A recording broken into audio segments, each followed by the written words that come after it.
Former Prime Minister Bruce Golding is urging Jamaica to defend its sovereignty amid what he views as growing pressure from the United States. Mr. Golding addressed the situation as he met with members of the Jamaican diaspora in the USA.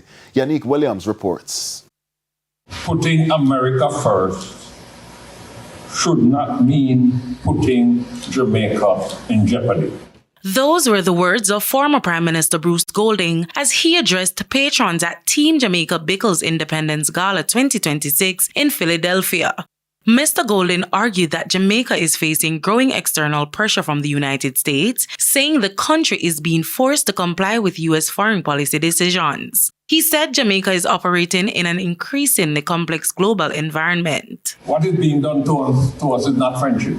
Imposing arbitrary tariffs on us when we are struggling to make our goods competitive in a difficult market is not friendship.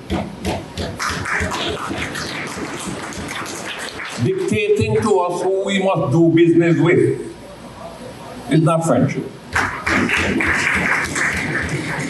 Forcing us to accept foreign deportees when we are struggling to look after our own people, that is not friendship. Mr. Golding argued that Jamaica is being encouraged to reduce its ties with countries like China and Cuba, noting China has invested more than US $2.1 billion in Jamaica, while US investment is only a fraction of that. But despite this, he claimed Jamaica is under pressure to push Chinese interests out of the country. China has become a major investment partner in Jamaica. It has invested in major highways that have significantly improved our transportation and logistics.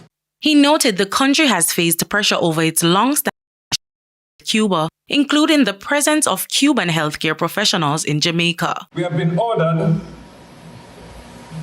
to send home the Cuban doctors and nurses who have played such a big part in keeping our health services going. We